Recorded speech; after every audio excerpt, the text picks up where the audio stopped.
So last week we had the Gemini new moon. We had so many planets, and we still do have many planets transiting this very mutable air sign of Gemini, really bringing in a lot of social, cerebral, curious energy, a lot of luck within those spaces as well. But for many of us, that might have manifested as it feeling overly cerebral, maybe overthinking things a bit, feeling a bit overwhelmed with socializing or information coming through to us in some ways. But with all that said, this week coming up, we see that a pretty major planet will be leaving the air sign and going into the water sign of Cancer. And Venus not only will be doing that, but it'll be getting together with Neptune this week, really offering very dreamy, romantic vibes and really setting the tone for this summer. But we also have some notable transits with Saturn, which can make it feel like things feel a little bit more stagnant, like we need to kind of slow down, which on one side of the coin can be frustrating if we're kind of working against it. But if we decide to work with it, it could make for a lot more of a slow, steady, maybe even a relaxing summer. Hello friends, it's your girl Alina, and welcome to my week ahead astrology forecast, namely for the week of June 10th through the 16th. I had to look at my calendar. It was my Auraline calendar with all of the top transits on it. Welcome into this video. I hope that you're doing well. How was this Gemini new moon for you? Comment that down in the comment section. I'd love to know. For me, it flowed pretty well, felt very light, definitely very airy. And there were so many benefic transits last week as well, but there were so many transits all in one house, you know what I mean? And for me, that had to do with my literal house. It was in my fourth house. So it was really interesting to see that there was such a noticeable focus on that area of my life. So for you, I want to know, what house are all of these planets in Gemini transiting right now? What does that involve in your life? And have you noticed any highlights in your life specifically within that area? Because it is pretty fascinating to see how inexplicable, I guess, or very serendipitous, it is. And I just thought that was really interesting. I also have two important announcements. One of them is that I will be hosting a summer solstice live stream on the day of the solstice, June 20th, where we will do a live guided meditation. I will guide you through it, and we will talk about ways to align with this new season here on the Northern Hemisphere. So we'll talk about seasonal foods, seasonal spiritual and wellness practices, and just really aligning with the energy shift that we will be experiencing. So if you're interested in joining, be sure to click the link in my video description to be notified for the video. But something else that will be talked about during this live stream, which is going to be a special announcement right now, is that we have officially chosen the location for the second annual Auraline retreat, and it will be, drumroll, Costa Rica. Yes, Costa Rica, this time next year at the end of June 2025. I want to make sure, one, everybody had ample time to plan, coordinate, things like that, also budget. And what I'm excited about is that there will be payment plan options where you can do payments of 6 months, 12 months, even 18 months for more financial accessibility. But also I wanted to just make sure that we could just plan ahead. So some quick details about this Costa Rica retreat. This second annual trip will be called the Rising Retreat. So the whole theme of this retreat will be about diving into your rising sign, your north node, and rising into who we are meant to become through the immersive workshops that I will be hosting with my co-host Jen Potts, along with the beautiful immersive hot springs of Costa Rica, the jungles, the beaches, the kayaking, the snorkeling, and doing these activities together. So really kind of stepping out of our comfort zone a bit. This retreat that I'm hosting right now this year in Thailand, it's filled with so many people who are traveling for the first time in a lot of ways, traveling outside of the country, traveling with a group. We're sharing a lot of firsts. And I'm really excited to really lean into that for the second year as well. On top of the fact that for Costa Rica, the flights to Costa Rica, because of its proximity to the US anyway, will be a lot more affordable for all of my US watchers, for any of y'all. So if you are interested in this at the time of recording, I'm not sure what the link will be in the description, but you can either sign up to be notified of this retreat for more details, or you might even find in the description some details about the retreat in some links. So I just want to tell you about it. I'm so excited. But with that said, let's dive into the week. So first up, on Monday, we know that Monday is ruled by the moon. So anything going on in terms of the lunar world will be more strongly felt on this day, but we also know that the moon rules our inner world, our emotions, our intuition, fertility, relationships, and things like that. A lot of things having to do with water and our emotions. And we see that the moon will be in Leo on Monday. So it just feels a little bit easier for us to hold space for the creativity, for our inner child, and really speak up for ourselves in a lot of ways. When the moon is in Leo, it almost acts like a mini full moon a little bit, just very light full moon energy, not full on. But I say that because it feels a little bit easier for us to allow our inner world to come to the surface. And that's a major theme of full moons because it's really coming to its energetic peak in that way. But we see that the moon in Leo will also be sextiling Mercury in Gemini on Monday, June 10th. So it really sets the tone for this week in that on Monday, we're feeling a lot more social. You might notice that other people either come to you or they kind of communicate in some way, just a lot more. It's just very social time. It also just feels very easy to articulate where we're at. And why do I say that? Because Mercury is the planet of information exchange, conversations, all things out of air. It's the ruling planet of Gemini. So like I said, we're still really riding these Gemini waves pretty hard right now, but because it's coming together with the moon, the state of Mercury is really amplified as well, and it specifically will likely manifest when it comes to us expressing what's going on in our mind. So very social, very great day for having important conversations as well, especially last week. I think there were a few days where I mentioned like it might be beneficial to kind of table a disagreement because there's a lot of squares going on. So Monday can be a great day to kind of circle back to maybe things that you might have tabled last week or over the weekend. And definitely get those important conversations in on Monday, because on Tuesday, June 11th, we know that Tuesday is ruled by Mars. So it's a really great day to work out, get into sports, do anything physically active, because Mars is the planet of action, ambition, determination. It's considered the planet of war. So it can be a great day for being in action, really implementing things. And in my opinion, if you can control your week, start it on a Tuesday. You know what I mean? Plan things out on a Monday, start on a Tuesday. But we all cannot do that, myself included. But we also know that on Tuesday, because it's ruled by Mars, whatever the state of Mars is on this day will be more acutely felt. And it just so happens that on Tuesday, June 11th, we see that Mars in Taurus will be squaring with Pluto in Aquarius. Now, this is the type of transit that has a very strong theme of tradition versus innovation, of the status quo versus trying something new, trying something different, of normal institutions, structures, and some form of rebellion in some ways. And I say that because, Mars is the planet of aggression and anger. It can definitely manifest that way. And it's in Taurus right now, which is this grounded, more traditional earth sign. And we see that Pluto, the planet of change in a lot of ways, but also the shadow aspect of things and change and evolution and the necessary degradation and destruction of things in order for us to evolve and change for the better. So that change is really rooted in that. And we see that it's in the very innovative sign of Aquarius, especially because it's having a square aspect where they're not getting along. And it's like there's definitely these sort of competing energies coming into play on Tuesday.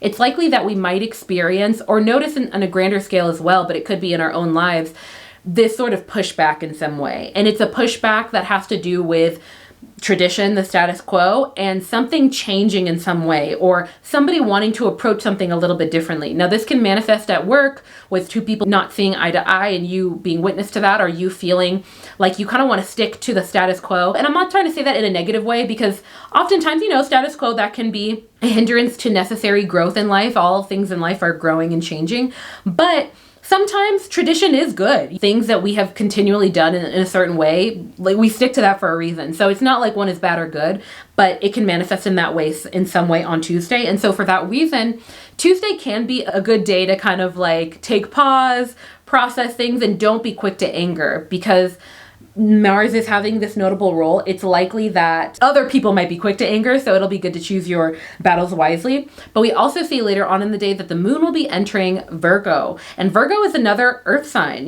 so we have the moon really amplifying this earth energy and really amplifying this state of how can I find balance? How can I find structure? How can I be the rock? Or how can other people be the rock? That there's definitely that heavy theme there, along with Mars bringing in that grounded Taurus theme. So definitely consider that. But in general, with the moon being in Virgo, it's a great day for things like health-related activities, figuring out ways to nourish yourself, figuring out ways to find balance, routine, and structure in your life. All right, next up on Wednesday, June 12th, we know that Wednesday is ruled by Mercury, the planet of information exchange, all things out of air. I've been saying that so much because Mercury has been playing such strong roles in these transits over the last few weeks. And, it's a ruling planet of Gemini. All these signs are in Gemini. But on Wednesday, we will most strongly feel whatever state that Gemini is in, for one, but also it makes it a very auspicious day to do anything that has to do with learning, with researching, with having conversations where maybe you're asking questions or answering questions, doing research online, all things out of the internet as well. Mercury rules over those things because that travels through the air, but really exchanging ideas. But we see that on Wednesday, Mercury, which is currently transiting Gemini, will be having a squared aspect with Saturn, which is currently in Pisces. So when we see the planet that rules over and influences our thinking processes, our inner dialogue, how we process information, receive it, research it, and things like that, when it has a square off with Saturn, the planet that's considered the strict teacher, the planet that's all about maturity, growth, and strict teacher as in you're going to get your lesson. You might not like the lesson, but it is a lesson you are called to learn in this life. So when you see Mercury, the planet of thinking, coming together with Saturn in that way, it's the type of transit that can increase the likelihood of negative self-talk, of higher level of even self-criticism, and just being hard on ourselves. And thus, because we're being hard on ourselves, as humans, we often end up projecting that onto others. And so other people being critical, other people being insecure and thus judgmental of others around them, right? I'm sure many of y'all already know this, but it's most people who are judgmental of you, really hyper focused on your flaws, usually they're the most insecure people out there, right? Because you never see people who are accepting of themselves, they're happy with their life, they're not zeroing in on random people, whatever's going on in the outer world is usually a reflection of their inner world. And so I say that because on Wednesday, when we see that Mercury squares with Saturn in Pisces, and also Saturn being in Pisces, it has a lot to do with our emotional state. Pisces is seen as a sign that really rules over end of life. So being very reflective, very intuitive, very observant in a lot of ways. It's likely that this transit is one that can kind of spark or cause a little spike in feeling down, but mainly self-critical.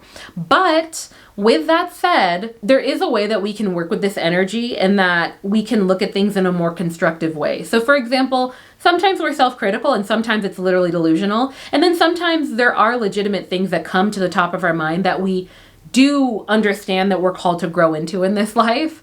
And maybe we're not there yet, or we're not going at the pace that we want, or we're not stepping up to the plate in that way or rising to the occasion. For one, that's okay. We're humans. We do it in our own timeline, but it can be looked at in a way where we can use that to maybe do some deeper research, seek deeper knowledge in those spaces, and not just lean on our own understanding, but do some deeper dives into things. And we have Mercury on our side. This is the planet of information exchange, and it's in its home sign of Gemini, which is all about learning, all about things like that. So don't be afraid to do some research and also give yourself empathy. And if there's people being judgmental or there's weird energy, step away from that, let them have their own situation and recognize what energy is yours and what energy is not yours to carry. Next up on Thursday, once again, Saturn is playing a notable role on this day, and not in the best way, but it's okay. Wow, that rhymed. Ooh, am I a poet? No, I'm not. That's not a good joke. I am nowhere near a poet. Okay, on Thursday, June 13th, we know that Thursday is ruled by Jupiter. So the current state of Jupiter is going to be more strongly felt. We know that Jupiter is currently transiting Gemini. So it can be really helpful to, if you haven't already, look at what house Jupiter is transiting for you over the next year. It's going to be in Gemini for basically a year. So see where the planet of expansion, luck, and often prosperity, what area of your life is going to be receiving and being amplified by that Jupiter state. So definitely do that. On Thursday, it can be very auspicious and benefic to do things that lean into those Jupiter energies. So things like leaning into optimism, exploring new horizons, learning as well, being curious, but things like long-term travel, there's a lot of luck in if you want to travel or if you want to start planning stuff. It's a lot easier flowing on Thursday. But we also see that on Thursday, the moon in Virgo will be squaring with Saturn in Pisces. So when we see this transit, we know that the moon deeply influences our inner world, our emotional state, how we process things, our thinking process, our inner world, but also our intuition. So seeing that it's having the square aspect with Saturn, it can tend to elicit emotional coldness and potential coldness within some relationships. And I think that this will likely, if we do see anything happening within these realms on this day, if you do, it's likely tied to the state of Saturn yesterday as well, when it had this square with Mercury, which will still be felt on this day. You might notice this week that either you or others around you are feeling a little bit more sensitive, they're feeling a little bit more self-critical, and it might manifest as them showing up not the best in relationships, or you showing up not the best in relationships, because there's something going on in your inner world. So what can be very helpful is definitely journaling, definitely processing things, or at least having some moments to yourself to really get to the root of things and understand where it's coming from. That way you're not like kind of unconsciously projecting it onto other people. One more thing that I want to note for anybody who doesn't already know, any lunar transit that you see happening, so for example, this moon squaring Saturn transit, it's going to be very fleeting because the moon moves very quickly. You already see that it changes signs every 2 to 3 days. You know, it's going around the earth very quickly, so it's hitting all of these planets and houses very quickly. So even though there will be this square with Saturn, there might be this likelihood of this emotional coldness or potentially even like disagreements that happen. Don't be too worried about it, in that though these experiences can be very telling, they aren't likely to last very long, thankfully.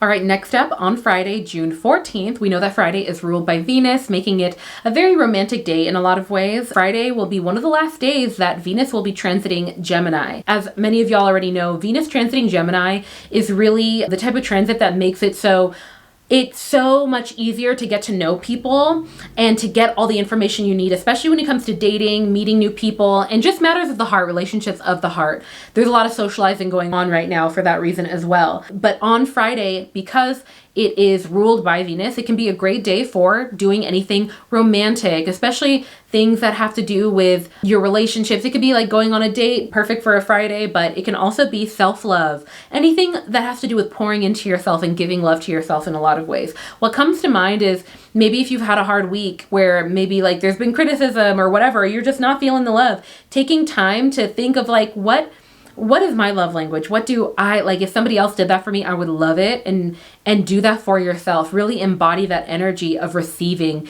that love in that way. Because when you embody that energy, that's what gets put out into the universe, and it helps to bring that back and manifest more of it.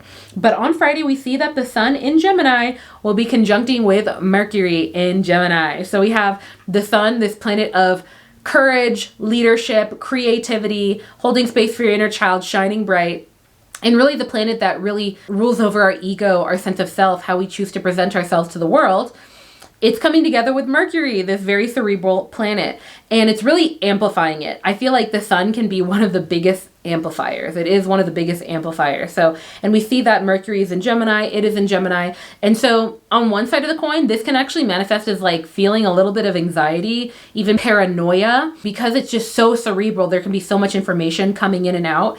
It can make us feel a bit overwhelmed. And think about like the state of your mind when you're feeling a bit overwhelmed with a lot of information, or feeling overwhelmed with like a lot of thoughts coming in and out of your mind. So that's one aspect of it. There's a higher likelihood of overthinking things and being too much in our head on Friday. Be mindful of that. But on the other side of the coin, for some of us, this can be a really supercharged day mentally. This can be a really beneficial day when it comes to finally sitting down to do those deep dive researches, finally sitting down to do those creative things that really allows you to just put out that information, really like get it down on paper in some way. But again, yeah, on the other side of the coin, which I feel like is more likely, there is a chance of feeling a bit stressed with too much information or feeling like things are overly cerebral. And I think that one thing that can help is getting back into the body whenever you can, if you can. So whether that's maybe playing a sport, exerting that energy that's going on to your head and letting that energy flow through your body. It could be through yoga, physical activity, socializing, kind of getting that information out in a lot of ways. The sun is shining bright on all of those things right now. But we also see that following this transit, the moon will be entering the sign of Libra, which is a very romantic sign. So this is really lending itself to this theme on Friday of it being romantic, this amplification of Mercury by way of this conjunction with the sun in Gemini. I think that Friday will be very social. If you get any invites don't be afraid to go to them. Just tread lightly when it comes to doing anything that might make you feel stressed out. Be cognizant of that and consider ways that you can balance that out.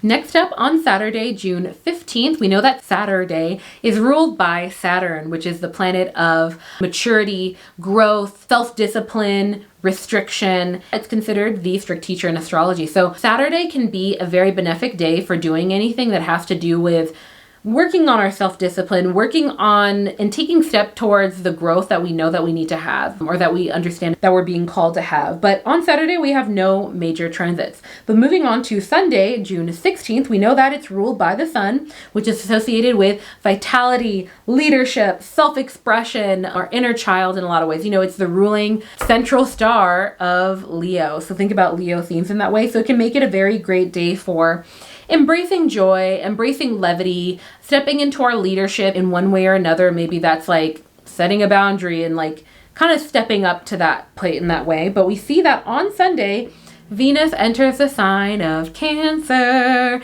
which in my opinion really is going to make for such a romantic summer. I think it's going to be a very romantic summer. And we see that later on at the end of this month, Saturn will go retrograde. I just feel like this summer is going to feel a bit slower. It's going to feel a bit slower. For some of us, that might be frustrating because we feel like we need to get a lot done. But for others, I think that it's going to feel slower. It's going to feel a lot more lovey-dovey, a lot more comforting, especially in our homes. Cancer is this fourth house ruling sign that is all about our home, our immediate family, our immediate community. The people that we're not worried about judging us as much as, you say, the broader world. That's more 10th house. I think that it's going to feel very sentimental as well. So when Venus is in Cancer, it definitely brings a lot more energy and love within those spaces. But we also see that Venus in Gemini, so before it actually goes into Cancer, sorry, I got ahead of myself, it will be squaring with Neptune in Pisces. Now, this is the type of transit that really can initiate or spark within us a calling for escapism, of wanting to kind of run away in a fantasy and just be in that space. And sometimes we need that a bit, but on the other side of the coin, it could manifest as some sabotage or self-sabotage, in that it's like we're avoiding something we need to do, or we're avoiding bringing our attention or our awareness to something that makes us feel uncomfy, but it's important for us to be aware of it. So it's really about striking a balance. I think that this can also manifest as wanting to be practical in our relationships and be very factual and very straight to the point, just from an air sign perspective of like, this is what it is, let's talk about it. And there might be some butting heads of like, no, I don't really want to talk about that right now. Like, I want to focus on the good. Like, have you ever been in a relationship or in a situation where it's like you had an argument with somebody one day, and then a few hours later or the next day they come back and they act like nothing happened? And it's rooted in them wanting to move on. It's rooted in them wanting to like not want to dive into the deep nitty gritty type stuff. But it's important to talk about, right? You got to get it out. You got to get on the same page. So that's the type of vibe that Venus squaring with Neptune brings. So just be aware of that and remember that, this is a temporary transit. So sometimes it can be helpful to table things, maybe for next week, but that is a possibility. But with that said, that concludes my reading for the week ahead, for the week of June 10th through the 16th. Let me know what you think of the video. If you've already been feeling these themes, what you thought about the Gemini new moon, I'd love to hear that from last week. I want to start a Facebook page, or like comment down below. What platform would you like to be on where we all get to talk? So I post a video, right? And then we get to talk in the chat like, oh man, this transit, I really noticed it. Or did y'all notice this one? Like, I want to have these conversations every week, like in conjunction with this video. I'm just kind of going back and forth of where to have the conversation. Like, I see these threads on Instagram too. If you made it to the end, I would love if you commented 3 apple emojis, because Saturn is coming in and teaching us some lessons. Maybe not in the best way because there's a lot of squares, but they are lessons nonetheless. And we are the students. At least I am. But anyway, I'll see y'all in the next one.